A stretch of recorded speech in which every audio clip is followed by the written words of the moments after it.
मित्रों, आगे बढ़ते हैं। इस दौर में ईमानदारी और स्पष्ट बातें करना यानी आंधियों के सामने दीपक जलाने जैसा काम है, और जो ऐसा करते हैं उन्हें हमारा प्रणाम है। हमारा सौभाग्य है भारतीय छात्र संसद के इस वैलिडिक्टरी सेशन में कि एक ऐसा व्यक्तित्व, एक ऐसी शख्सियत, एक ऐसी पर्सनालिटी हमारे बीच में मौजूद हैं जिनकी लड़ाई निरंतर चल रही है भ्रष्टाचार के खिलाफ। साफगोई उनके चरित्र का एक अंग है। शिक्षाविद, अर्थशास्त्री, भारतीयता का झंडा बुलंद करने वाले डॉक्टर सुब्रमण्यन स्वामी साहब। Executive President Professor Karad, Shraddhe Shri M, distinguished personalities on the stage, and this vast ocean of students from all over India. I am very privileged to be here and to see young educated people here sitting in a disciplined manner and conducting this parliament. India is on the verge of a major economic boom. That is because of the potential of this country. We have huge capacity in doubling and tripling and quadrupling our agricultural production. We have the capacity to produce the most high-quality software, automobile ancillaries, and we have shown ourselves as superior in the low-cost services that we provide to the whole world.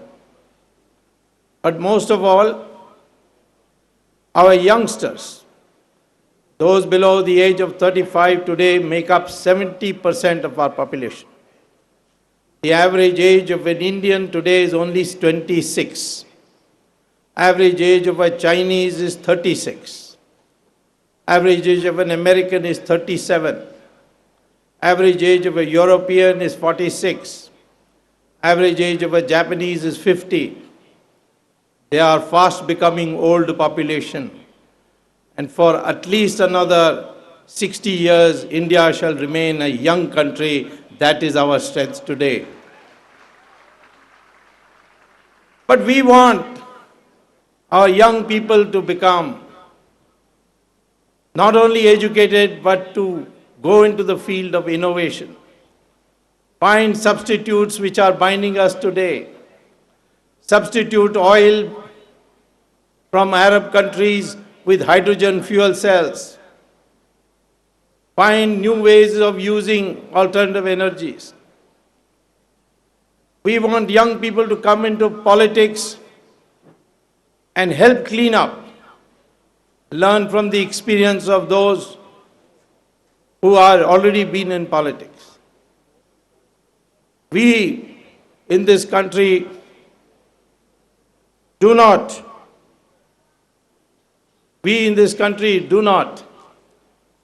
want amongst our youth Aam Aadmi, we want Khas youth of the country.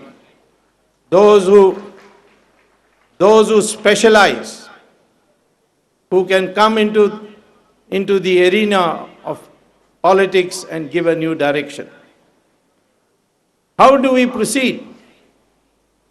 Not only must you have education, but as has been said in the previous session, you need character. Character means that you should be able to have integrity. Your words must have meaning and you must stick to them. You must take risk. Indians are afraid of risk. They are always looking for ways to play safe, to look for a job. Once I addressed the Indian Institute of Management in Ahmedabad and asked the students at dinner time, what brings you here after so much competition and studying? And they all said that if we have the stamp of IIM MBA, we are guaranteed a job. I told them, you didn't come here for learning marketing theory, inventory control, financial hedging, derivatives. They said, that's all right, that is for passing exam, but we are guaranteed a job if we come here. That is the mentality you must now throw away. You must learn to take risk. And risk means succeeding very tremendously, like Bill Gates succeeded in creating Microsoft. Or it means failure. But then you must learn to get up again and try again and keep trying till you succeed. That is the spirit of risk-taking. And that is what we are lacking. That is what these hundreds of years of foreign occupation has done to us. Now we must break loose and be able to serve the country and see it grow and break out of the shackles. I would also like you to study our ancient scriptures like the Gita. Because what Gita teaches you today and has been teaching for thousands of years is now being taught in the West as a way to control stress, anxiety. Krishna says the only freedom you have is the freedom to act. The rights of those fruits of those actions that you have no right to, I will decide. You will get it in various forms, but you must not fight for the fruit of that action. Once you have that mindset that I have to do my duty and I must take action which is good for society, and don't worry about the fruits, you will never be stressed and you can never lose. This is what we have to learn from the mistakes of the West, where a single materialism goal has made them rich but unhappy. Why is it that all our sadhus and sannyasis in their ashrams are attracting foreigners, the Americans, the rich Americans? Go and see Shri Ravi Shankar's ashram, or Swamy Dayanand Saraswati's, or Ramdev's. All these ashrams have got rich foreigners there wanting to know how to be happy, because they found that material prosperity alone does not produce happiness. You need an attitude in life. And that our tradition, our culture teaches us. When I went as a student to Harvard, the first class when I attended, my American student sitting next to me asked me, what is wrong with the Indians? Why did you accept Mahatma Gandhi as your leader? So I thought he was going to criticize some policy of Mahatma Gandhi. So I asked him, why you are objecting to his leadership? He said, Mahatma Gandhi was not properly dressed. A leader must be well dressed. You can see in the Western countries how well the leaders are dressed. They wear the best tie, the best coat, the most shining shoes. Even their spiritual leaders are extremely well dressed. Whereas our spiritual gurus are very simply dressed. Because in our society, we have said that ultimately the most important qualities to have is sacrifice. And sacrifice is remembered whether you win or lose. Chhatrapati Shivaji led us to victory. We worship him. But Rana Pratap did not. We also worship him. We, if losers, winners come second. It is what you did for the country, what you gave up for the country, that is worshipped. That is why Chhatrapati Shivaji, Rana Pratap are on the same level. That is why Rani Jhansi, or in Tamil Nadu Kattabomman, or in Karnataka Rani Chennamma, these are all considered as heroes even though they did not lead us to victory. Netaji Subhash Chandra Bose did not lead us to victory, but even today he is considered the hero of this country. So do the right thing. That is what we are taught.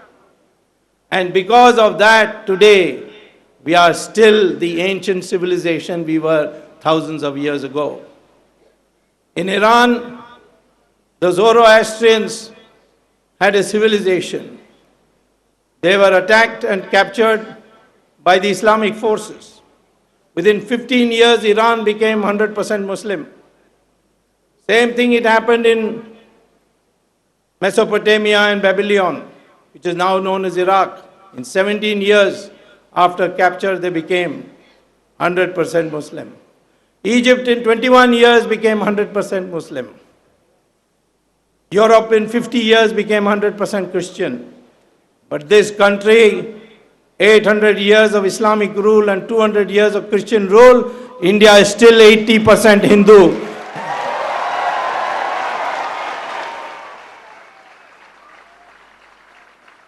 Today, of course, we must live as brothers and sisters, but that should be recognized. Recently, I was reading this Journal of Genetics published by the Cambridge University, and it was a study on DNA. And I found in that study, it's a scholarly study, which is now supported by many other studies, that the DNA of all Indians is the same. It is no different. Whether South India or North India, whether Brahmins or Shudras or untouchables, they have the same DNA. Whether they are Hindus or Muslims, they have the same DNA.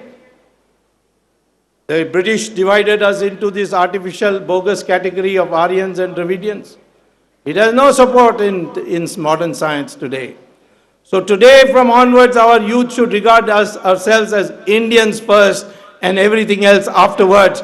That should be the slogans among the youth.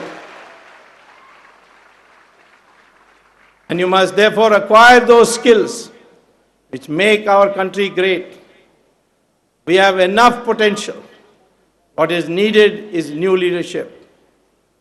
Elections are coming, and you must now decide how to participate. I would advise you to adopt a polling booth in the area where you live. Appoint 5 people as your own committee, as your student parliament committee.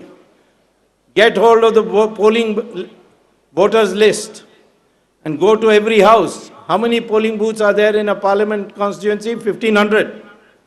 So therefore there will be about 1,000 votes per polling booth. Go to each house and see who's dead, who's alive, who is come in newly. And then assist the political party of your choice in the polling booth.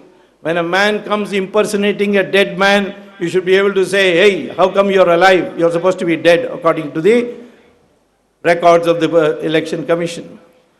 This is the way you can contribute. Once you learn that process, you can learn further. Learn the mechanics of politics. No use coming on the top, becoming a parliament member or a minister. This country is very complex. It requires a commitment. And that means you should acquire a profession that gives you ability to stand on your own feet. Start your own industry. Be a lawyer. Be a doctor. Stand on your own feet so that you don't have to depend on politics. And of course, you must marry carefully. Your wife must also support you. Otherwise, life will be hell for you if you're in politics. Learn some law. Today, democracy, law is the weapon. Vote is the bullet. And the elections is the war. And we must fight it that way. Today, the Constitution, if you study it carefully, has everything. Even an ordinary citizen can be appointed as a public prosecutor. I proved it when the 2G. I went and told the magistrate, here is my complaint. Please appoint me public prosecutor. He said, how can I appoint you public prosecutor? You're not enrolled in the bar. You're not in the short list of the government. How can I appoint you? So I said, read section 5 of the Prevention of Corruption Act. He said, you read it out. I read it out. Where it says that the person presenting the complaint can be appointed by the court as a public prosecutor. And the judge told me, nobody ever pointed this out to me in the last 30 years. Today I am a public prosecutor in 2G, but I am allowing the CBI to conduct the investigations and the prosecution. Those people CBI will leave out, I will put it in my petition and prosecute them. No one is going to escape. For the first time it is possible that even non-governmental bodies and persons can prosecute corruption, because the Constitution gives you the power. It is only our ignorance which makes us diffident. Today, this huge reservoir of youth, we want specialized youth. We don't want bandas. We don't want Janta Darbars. We want parliament. We want collective bodies which will do manthan. We want new ideas to drive India to once again, like it was 1,000 years ago, become a global power to lead the world. Thank you very much.